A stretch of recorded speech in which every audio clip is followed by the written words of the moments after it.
Hello friends, myself Ravi Inania, and today I am here with my Viva topic, that is internal implementation of container. Okay, so today's date 15th November 2022. So we will start. So in my last video I had already explained about IOCDI.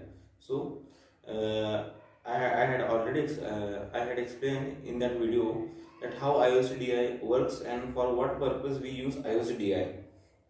So in this video we will talk about internal implementation of container. So it is also part of IOCDI. So we will discuss it. We will talk it about.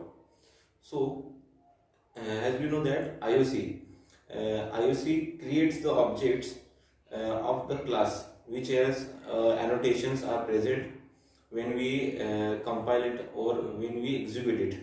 So it will create the object of that class inside and it store it into the in bean factory as well as container. So when we require the object is given to the user by DI, so dependency injection. At that when it is required, at that time the object is provided to the user.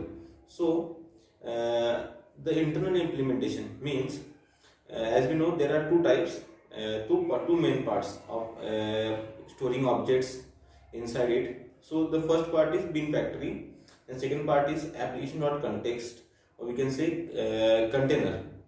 So bin factory, it is an old concept, or we can say a legacy concept. So it is not defined as legacy concept, but I am using the word legacy concept because it is old concept. So the difference between both the part is that bin factory, we can say it is a lazy. So when we require object, at that time it will create object and it will give to us. So the next type, that is app component. App component, it store the object inside it, and when we require it will instantly give it to us. So as compared to bin factory and app component, app component is faster. So this is difference. But as you know, app component, it is a new concept, but it is based on bin factory. As we know that Spring Boot is based on Spring framework.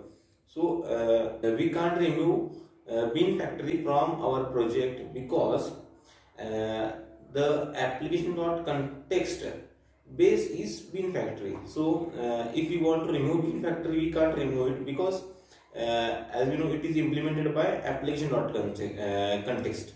So now we will talk about the internal implementation of it. So how internal implementation means, the working is like that. The object is every object is created inside the bin factory, but as we know that when we request to bin factory, it will create and give the object to us. But application context will request bin factory when we initialize or when we start our project. At that time, application.context will request the bin factory to give him the objects of the classes which has annotations, or we can say which are used in our which are main part of our class, main part of our project. So the object will be given to application context and it will store inside a container. So container, the internal we can say the internal implementation of container be like, suppose we know that as we know, if we have multiple types of data, or we say multiple data, and we have to store it inside it. So we have only one part, that is array. So but array can't be rapidly increases, its size is fixed. So we have another part, that is array list, it will rapidly increases. But if we want to store the object of multiple classes, so we have to declare its type object, because object is the parent class of every object or every class.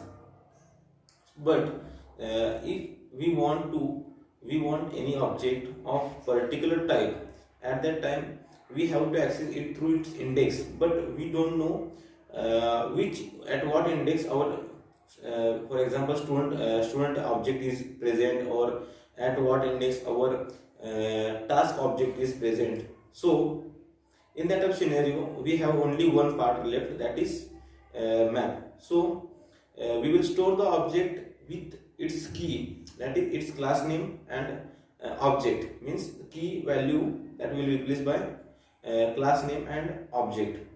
So the internal implementation of container is like that. There is a map which contain keys as our class name, the values as a object.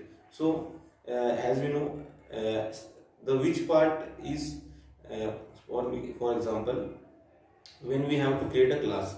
So if we want we want some variable which should be accessible without creating an object of that class, so we have to make it as static.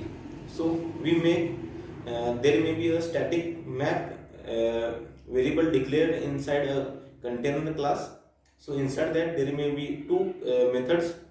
One method which will put the data inside it, the data will be like the object of the classes which are present in our project, and the next part, that is get, because as you know, when we put the data we have to retrieve it.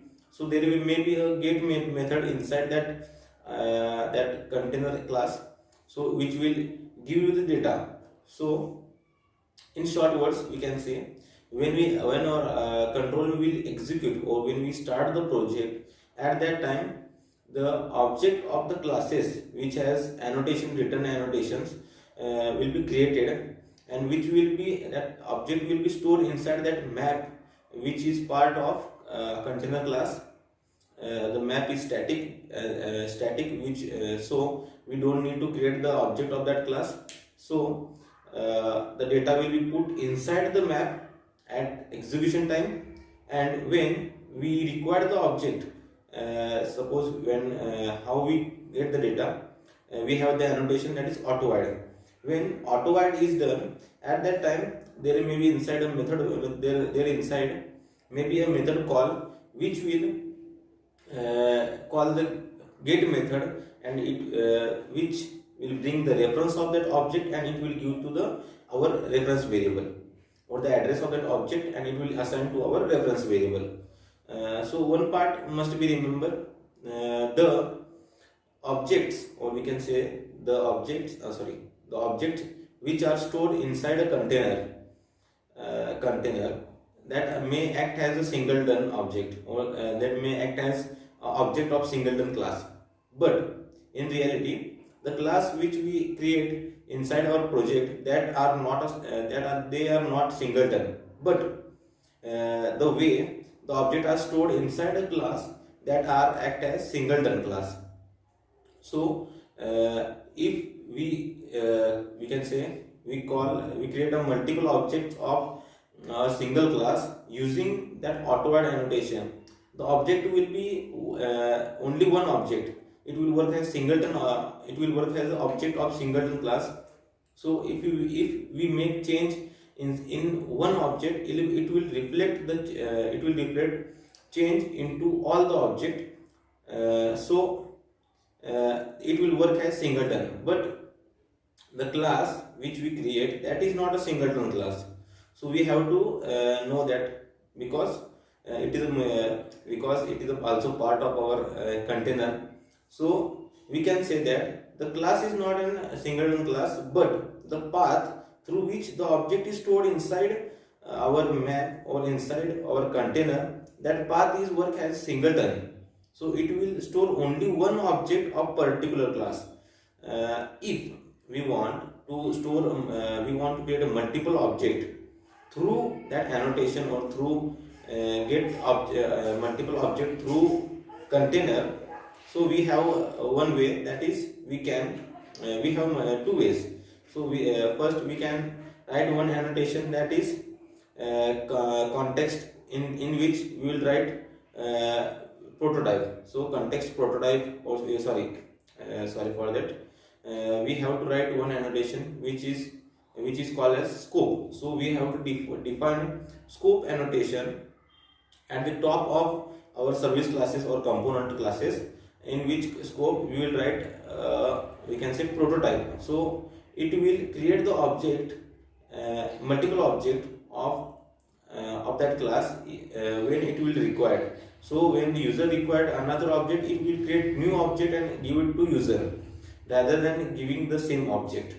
So this is first way. The second way we can say we can create our object through regular method, that is through new keyword. So this is all about the internal implementation of container as well as a brief information about IOCDI internal implementation. So with this all, I like to stop here and thank you.